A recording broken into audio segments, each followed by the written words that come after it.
I'm Jamie Seeker, and this is What It Takes. Each episode, I sit down with real business owners to talk about their journey, the wins, the challenges, and everything in between. Let's dive in. Welcome to What It Takes. I'm so excited for today's guest, Nishchal Banskota, the founder of Nepal Tea Collective. Nish is a second-generation tea producer with an incredible story. He's on a mission to connect tea farmers in Nepal directly with global consumers while making sustainability and transparency a top priority. So his work has been featured in the New York Times and Forbes, and he's actively shaping the future of tea on platforms like European Specialty Tea Association and the UN Sustainable Development Goals Agenda. And I can't wait for you to hear Anish's redefining the tea trade and making a global impact. So let's steep into this conversation. Hello, Nish. Hi, Jamie. Thank you so much for having me on the show. Really excited to be here. We're so happy to have you. Well, let's just get into your origin story. What inspired you to start Nepal Tea Collective, and how does your family background play a role in this? Wow, thank you. That's actually a very loaded question. So stop me if I'm going on tangents. But yeah, so I am a second generation tea producer myself. Grew up in Nepal. I was born there. I was actually born in a tea farm itself. My family has been producing organic teas for the past 40 years in the eastern part of Nepal. And I came to the US in 2011 to start my undergraduate studies. I always wanted to become a CPA. I was all good at finance, accounting, and all I wanted to do was basically, just work in Wall Street, and that was essentially my dream. But 4 years of liberal arts college pretty much killed that CPA in me, and I'm here selling tea, I guess. Um, but essentially, I don't regret that a bit. The education system, especially in the US and the liberal arts college, really formed a completely different personality and a completely different vision for myself. So I was always looking at, I was taking American students and professors back to Nepal and doing a lot of immersive experiences in Nepal.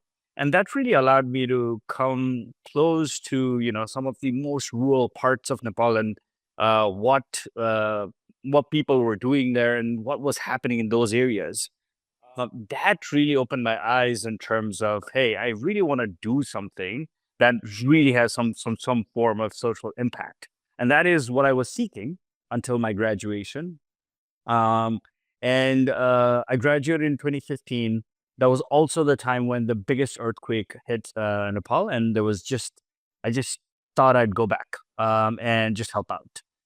Though I had jobs and everything lined up for banking sectors in the US, I kind of went back, started volunteering, and found that, whatever I was searching for, a way of merging my business degree, essentially, with my passion of social impact, it was right there. It was tea. It was the farms and all of these farms that we work with. It is more of this community model. Tea is not just a beverage in our family, in our community. It's more of I call it the catalyst for social change. In the last 40 years, tea has absolutely changed an impoverished village to a thriving community back in the eastern part of Nepal. And that is what I was absolutely, I needed to get into that. And interestingly, I told my father, who is 78 right now, I told him that, hey, you know what? I want to get into the tea industry. I think this is the passion for myself. And so I still remember what he told me. He was like, think twice and tell me again, because it's easy to get into the tea industry. It's super difficult to get out. And 8 years later, I'm still here doing the tea business and really trying to expand and really set a benchmark. But that's kind of the origin story. It's really about, how we're trying to build an equitable system, equitable trade for the people we don't even realize as consumers. So really working for the farmers to elevate them and their economic standards through one of the most popular beverage, which is tea. That's amazing. And I'm really glad we kicked off because I think it kind of sets the tone for the rest of the conversation. I can imagine that, your father is very proud that you did decide to think twice about it and that you decided to move forward. But what challenges have you faced in creating? Because I know you deal a lot with, one of the things that's important is transparent trade, right? How did you overcome some of those challenges? Yeah, so tea industry, to give you some stats, essentially, tea is the second most popular beverage in the world after water. There's about 2.6 billion people that drink about 4.5 billion cups of tea every single day. That's how popular tea is. And the problem with the tea industry is that um, though it's the most popular beverage, one of the most popular beverages in the world, the farmers, who are actually the producers, are living under poverty, pretty much most of the developing parts of the world. And that's not fair, right? So if it is the most popular beverage, there cannot be the producers who are living under poverty all the time. That shouldn't be the case. So that is my quest for how can we better the industry in some ways.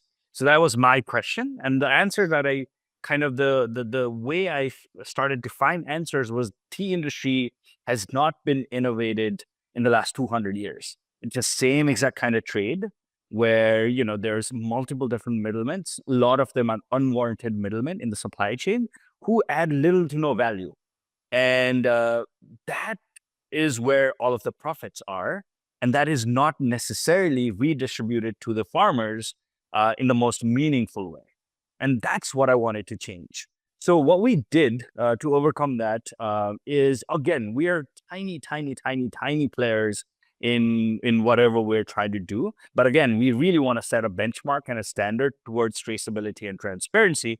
So what we did was, first of all, cut out all of the unwarranted middlemen and really started going to the farms and getting their best teas and being able to sell it to the customers directly. Now, obviously, that entails that we do take up a lot of different work in terms of sourcing, in terms of packing, in terms of importing, in terms of all of these different things. And we do that, but with a mission to really connect the consumers to the producers. And then what we essentially did was two things. One was we converted to a public benefit corporation, which through which what we are doing is we're sharing 1% of our top line revenue directly with the farmers. So now, whenever we sell, even if the company is at a profit or a loss, just with the revenues, we share 1% directly to the farmers. Now, what that allows them to do is they're going to be producing nice teas, selling it to us at a fair price. We sell it. And then whatever we get in terms of revenue, we get them back that 1%. And that has really helped us to create a different kind of trade. Now, just last year, with 1% redistribution of our revenues, about 70 farmers, we increased their daily wages by about 10%. Just at 1% was able to increase the wages by 10%. That's crazy. And so as we grow, we create a way for the farmers to grow with us. So that's one. And the second thing is we really give recognition to the farmers and connect them. So what I mean by that is every single packet of tea that we have, so this is one of our packets, every single packet that we have, there's going to be one QR code over there. When you scan that QR code, what it's going to show you is exactly this packet of tea, where it was grown, how it was grown, what elevation, what cultivars, how many kilograms, literally every single detail. And when it came to the factory, when it was packaged, when did it come to the US, every single little detail, along with the faces of the farmers. And the best part is you can even see the pictures, even like this. This is the person who made your tea right there. Wow. And you'll be able to tip the farmers directly from that QR code if you wanted to, and if you liked it to. So that's the level of traceability and transparency we're bringing towards the industry, which has not been done before. Obviously, it takes a lot of work, but we really want to change the system for the better, where consumers are really conscious consumers who know exactly who these people are in other part of the world, who are plucking and processing and making their everyday beverage possible. So that allows us to have some sort of recognition for our producers and the farmers, and at the same time makes the consumers a little more conscious consumer about, and asking that question about where is my teas coming from, not just teas, like anything else. So that's kind of like the standard that we want to create. And that's what we're doing uniquely in the tea industry. I'm so glad you went to that because that was actually gonna be my next question having to do with Mhm. innovation, and that is completely innovative. I have not seen that before. I've obviously worked on the back end of that, tracking, manufacturing and all of those kinds of things, but never too forward facing to the consumer, right? Like that is right there, right on the package, a unique QR code for that specific batch. And Mhm. although we can do that in these industries somewhat, on the back end of it, we don't really see that on the front end. So, how do you incorporate that kind of technology into a traditionally manual industry like tea production? Yeah, so everything is manual at this point. It's very much manual. So for now, one of the things is, these are all of the farmers that are there. They can barely read and write.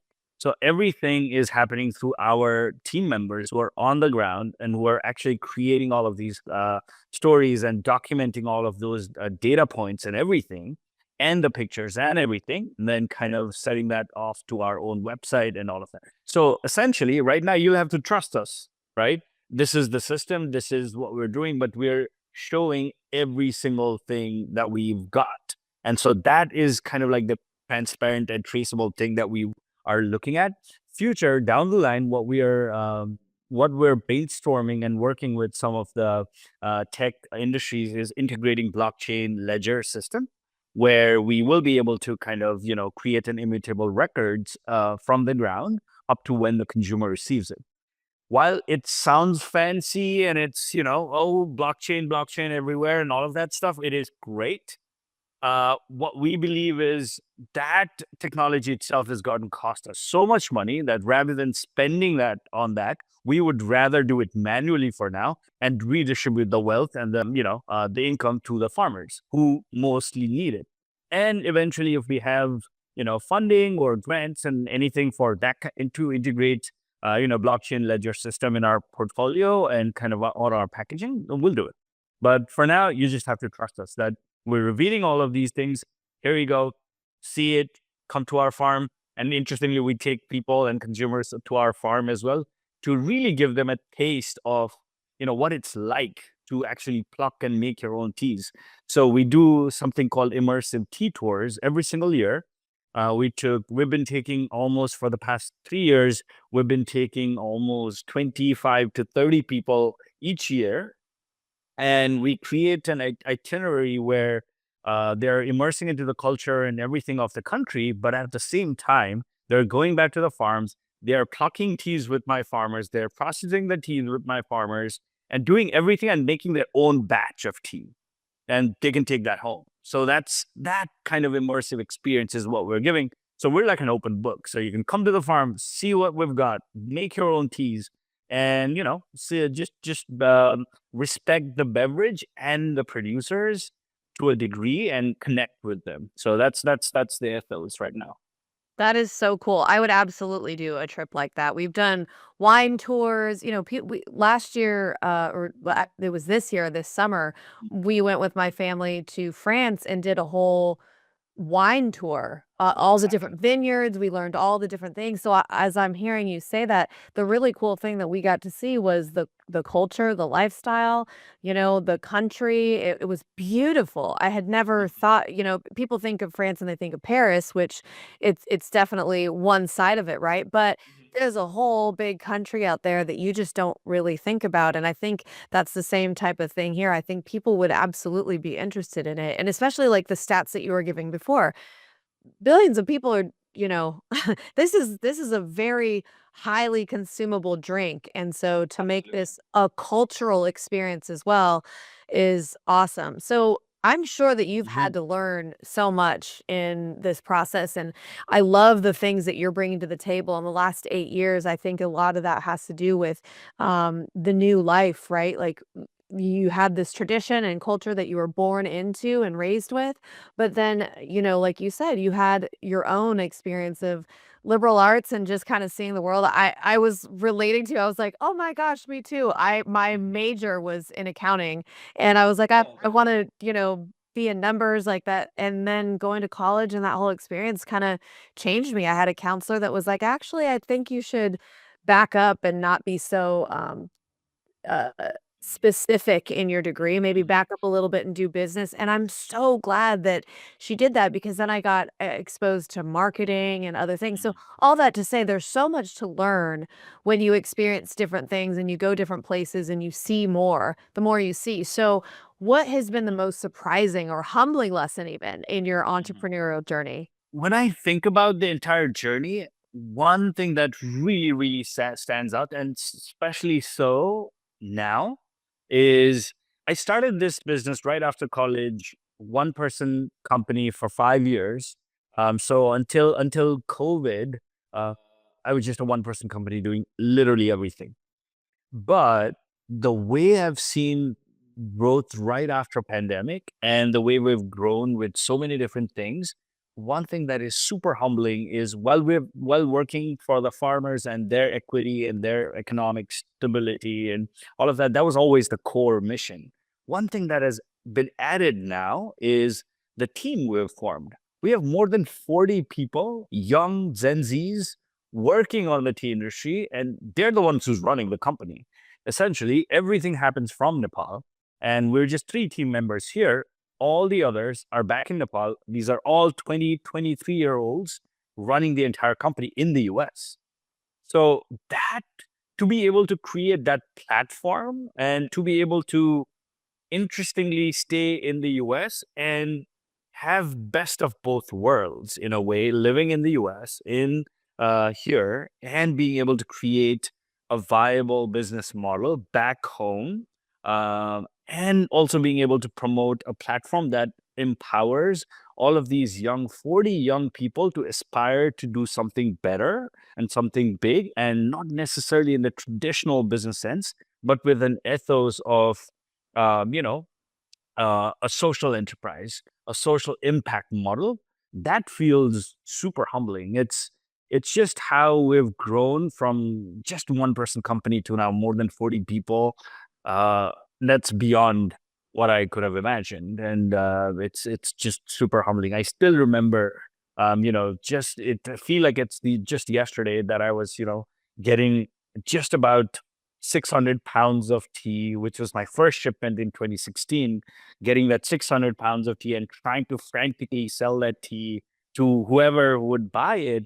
And now we do, more than 50 tons, 50,000 pounds of tea every year that we sell to many different places. We sell to almost 200 different tea cafes and all around the US, and some of the bigger companies as well. So it just feels very humbling to be able to do that with a product that is grown in one of the ruralest parts of the world, where people don't even know where that actually is. So that feels super humbling to be able to be That's that. Yeah, that is amazing. Well, there were so many good points today, and I really didn't have to ask you much. I loved your journey and kind of sharing all of that. What's one piece of advice that you give to somebody starting a mission-driven business like yours to tell them what it takes? Take the first step, first of all, obviously. I There's a lot of things where people do a ton of research and get into so much nitty gritty and all of that stuff before even starting the first step, taking that first step, right? And I'm a very spontaneous guy, but it might just as well be for any aspiring business people. I think taking that first step is the most important thing. You learn as you go. If you do too much research even before you're getting started, I think you'll not even start. And that I think of that for myself, because if I had known how difficult food and tea business essentially is, I probably would not have even started it. But just at taking the first step and just getting into it, you'll learn a lot and all of that. But two most important things that it really I think it takes. for any business, and especially social mission forward businesses, is patience and persistence. That's it. Like patience in some of the most difficult things, and it just, you need that because it's a long journey. It's a marathon. It's not a sprint. Building a business is never a sprint. So it's a marathon. You need to have that patience. And at the same time, persistence in the lowest of lows. You need to be able to persist with that dream and that vision to really go. And things will start to fall in place, I think. That's amazing. What it takes is you got to get started. Don't get wrapped up in all the things, all the strategies, all the things you have to do. Just start. Persist or so get started, patience, Patience and be persistence. patient and persistent. That's gold. And I think that that's accurate. That's what we see, what we hear. You're going to face challenges. So it's just a matter of how are you going to respond to them and all of that kind of stuff. So thank you so much, Nish, for sharing your story with us today, from growing up in a tea producing family in Nepal to building a global business and focused on sustainability and transparency. I love that.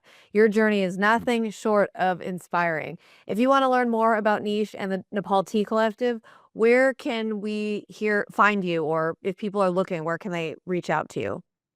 Yeah, so the best place actually would be LinkedIn. I'm pretty active on LinkedIn. I share, one of the things that I've started doing is sharing my Friday feelings, is what I call it. And every single Friday, I talk about what happened in the business or in general at Nepal Tea Collective. And it's really about a story about how the team is growing and all the things that we're trying to do and everything that we feel like. So LinkedIn is probably the best place, but you can just email me at Nish, Nish, at nepalteacollective.com. And just subscribe on our website to get all of the different scoops about tea and, just everything on the website. Oh, that's great. So go check out their amazing organic teas. I know I will be. So to our listeners, don't forget to subscribe, leave us a review, and share this episode with someone who'd love Nish's story as much as we do. Thanks for tuning in. And as always, keep pushing for what it takes to turn your vision into reality. We'll see you next time. Would you or someone you know like to be featured on this podcast? Our applications are now open. Apply today at seekersolution.com and click on the podcast link to get started.